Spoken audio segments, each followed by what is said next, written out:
കള്ളാടിയിൽ അലംഭാവം ഉണ്ടായെന്ന് കേന്ദ്രമന്ത്രി സുരേഷ് ഗോപി പ്രതികരിച്ചു. അഴിച്ചുവിടുത് അവൻ തലയിലോട്ട് കയറി കൊണ്ട് നിരങ്ങട്ടെ. ആരുടെ ഭാഗത്തു നിന്നാണ് അലംഭാവമെന്ന് മുഖ്യമന്ത്രി വ്യക്തമാക്കണമെന്നും സുരേഷ് ഗോപി. അതിന് സമാധാനം പറഞ്ഞ വഴികളൊക്കെ ഞാൻ നേരത്തെ കണ്ടുവച്ചിട്ടുണ്ട്. ആണോ? ഞാൻ അത്രയ്ക്ക് പ്രതീക്ഷിച്ചില്ല. അലംഭാവത്തെ സംബന്ധിച്ച് ഇന്നലെ രാത്രിയൊക്കെ ആവുമ്പോഴേക്കും പുതിയ കഥകളൊക്കെയാണ് വരുന്നത്. അങ്ങനെ ഉണ്ടെങ്കിൽ വലിയ അനീതി തന്നെയാണ്. ഇതെല്ലാ തവണത്തെയും പോലെയല്ല, എന്റെ ഉള്ളിലുണ്ട് സത്യവും ധർമ്മവും നീതിയും ദാഹിക്കുന്ന ഒരു മനസ്സ്. ഇനി ആവർത്തിക്കരുത് എന്ന് പറയുന്ന ആപ്തവാക്യം ഇനിയും നമുക്ക് പറഞ്ഞുകൊണ്ടേയിരിക്കാൻ മാത്രമേ സാധിക്കുന്നുള്ളൂ എന്നാണ് ഓരോ എപ്പിസോഡ് കഴിയുമ്പോഴും തെളിഞ്ഞുകൊണ്ടിരിക്കുന്നത്. സത്യം പറഞ്ഞ അതൊരു കാരണമാണ്. കാര്യം സത്യമാണെങ്കിലും എനിക്ക് അംഗീകരിച്ചു കൊടുക്കാൻ പറ്റുമോ? ഇത് ഞാൻ ഇന്നലെ രാത്രി അന്വേഷണത്തിൽ നിന്ന് മനസ്സിലാക്കിയത് തീർത്തും അലംഭാവം കൊണ്ട് തന്നെയാണ്. ഇത് വിളിച്ചു വരുത്തിയതാണ്.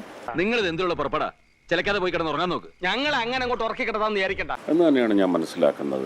തീർച്ചയായിട്ടും മുഖ്യമന്ത്രി അതിനു വേണ്ടുന്ന നടപടികൾ ഉടനെ കൈക്കൊള്ളും എന്ന് തന്നെയാണ് എൻ്റെ വിശ്വാസം.